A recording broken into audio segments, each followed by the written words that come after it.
Hoje, a nossa parada é na França de 1902. E esse mocinho aqui simplesmente foi o pioneiro em transformar o cinema em ficção, em narrativa, em história com começo, meio e fim. Foi também o primeiro a nos mostrar alienígenas nas telas e a imaginar viagens espaciais no cinema. Eu tô falando, é claro, de Viagem à Lua.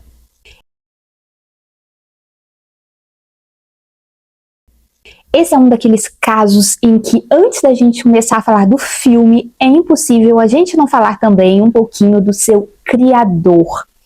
Georges Méliès, no caso aqui, ele era um mágico e ilusionista, dono de um teatro lá de Paris, que justamente por estar tão inserido nesse meio artístico, do teatro, da criatividade da época, foi um dos 33 convidados para assistir lá em 1895 a famosíssima primeira exibição dos Irmãos Lumière com sua nova invenção, o cinematógrafo. Foi ali que o mundo viu pela primeira vez cenas como a chegada do trem à estação, a saída dos operários da fábrica, o almoço do bebê, pequenos registros do cotidiano, da vida real, projetados em uma tela. Quando viu aquilo, Méliès ficou absolutamente fascinado, fissurado, já começou a pensar em tudo que ele poderia fazer também com aquilo. Naquele mesmo dia tentou comprar o cinematógrafo dos Irmãos Lumière, só que eles recusaram, e não recusaram só a proposta do Méliès, eles recusaram outras, até mesmo maiores, né, com valores maiores, porque para eles aquilo ali era mais uma curiosidade científica do que uma forma de arte. Os próprios Irmãos Lumière acreditavam que aquela invenção deles, o cinema, ele tinha um caráter mais de documentar mesmo o cotidiano, a vida real das pessoas. Só que Méliès viu de fato outra coisa ali, não ficou convencido. Sem desistir, viajou para Londres e conseguiu comprar um equipamento semelhante, o animatógrafo, fez adaptações ali por conta própria e transformou ele em uma câmera. E aí começou a filmar, começou a brincar. E foi por um incidente que tudo mudou. No início, ele fazia como os Irmãos Lumière, essa coisa de filmar o cotidiano, as cenas do dia a dia. Só que, durante uma gravação, enquanto ele fazia isso, a câmera travou por alguns segundos e, quando voltou a funcionar, os objetos que estavam naquela cena tinham mudado de lugar. Depois, quando ele projetou e viu aquele resultado, parecia que as coisas simplesmente desapareciam e se transformavam.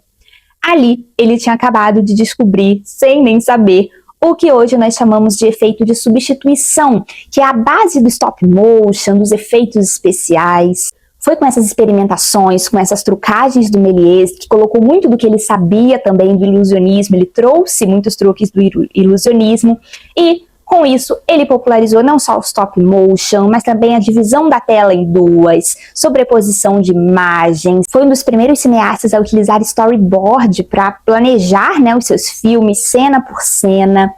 Ao longo da carreira, Méliès fez mais de 500 filmes curtos. Viagem à Lua é o primeiro filme citado no livro 1001 Filmes para Ver Antes de Morrer. Continua aparecendo como o primeiro em todas as edições lançadas até hoje, todas as atualizações de todos os países.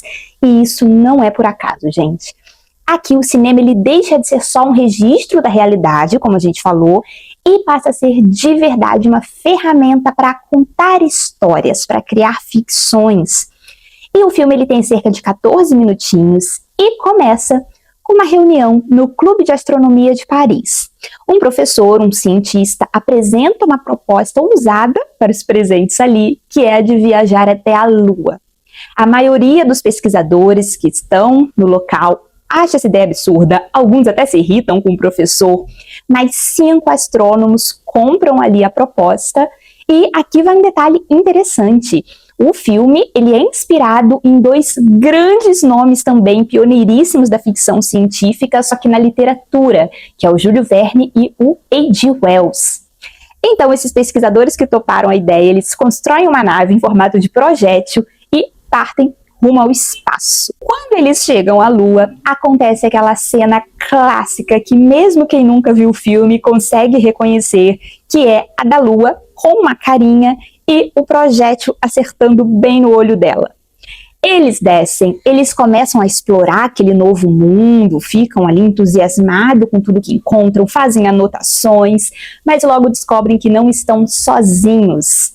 Existe, vivendo ali na Lua, os seus moradores, os seus habitantes locais, que são os selenitas.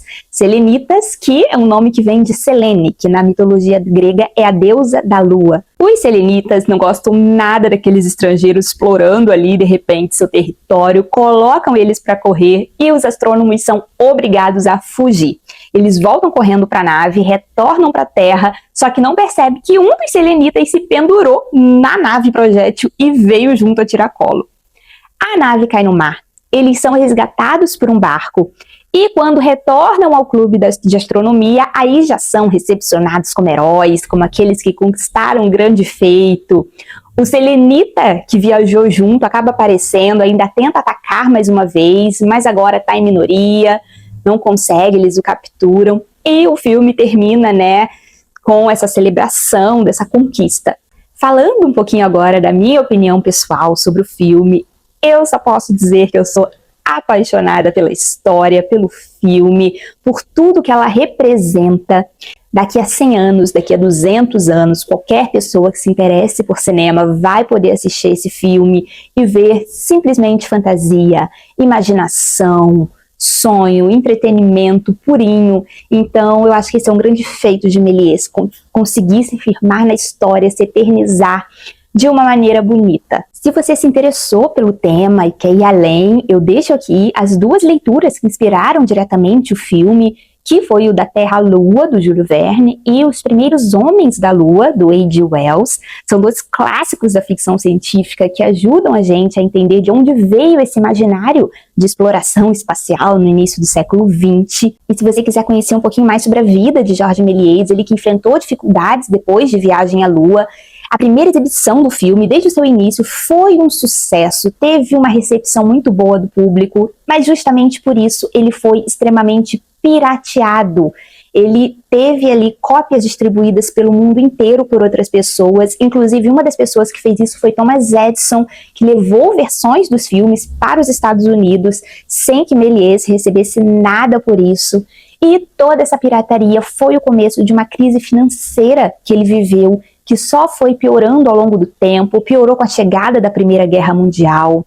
Méliès acabou alguns anos depois indo à falência, em um momento de depressão forte, de desesperança, de descrença. Ele mesmo também destruiu parte do seu acervo, dos seus filmes, dos seus negativos. Na década de 1920, Méliès já não era mais um cineasta famoso, ele abriu uma loja de doces e de brinquedos na estação de Montparnasse, em Paris, e ali ele continuou a sua vida. No finalzinho da década de 20, ele ainda foi redescoberto por jornalistas, por pesquisadores do cinema, que reconheceram o feito dele, a importância dele para o cinema, fizeram a reexibição dos seus filmes. Então, pelo menos ele teve esse reconhecimento não financeiro, mas da sua importância aí em ajudar a fazer do cinema o que ele é hoje, ajudar a fazer o cinema ser o que a gente conhece hoje, essa coisa que tanto nos apaixona, que tanto nos fascina. E duas produções que trazem um pouquinho disso, trazem um pouquinho sobre a vida dele, é O Grand Méliès, um documentário também de curta-metragem de 1952, que é muito legal porque aqui nesse documentário quem interpreta o Georges Méliès é o filho dele na vida real, então é muito interessante ver como essa história é contada de um jeito muito emocionante, de uma forma bem, a gente consegue sentir o carinho da família pela sua história ali.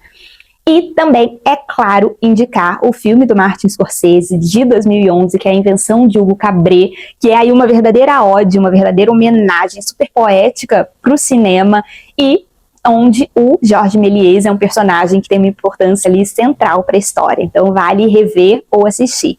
Mas e você? E a sua opinião? Você já viu Viagem à Lua? O que você pensa sobre? Você também acha marcante? Se você nunca assistiu, você consegue encontrar na íntegra aqui mesmo no YouTube, completinho, tem só 14 minutos, é rapidinho de assistir e com certeza vai ser uma experiência muito legal, muito nova. Fica a indicação. Espero que vocês tenham gostado do vídeo de hoje. Obrigada por me acompanhar até aqui. e até o próximo filme.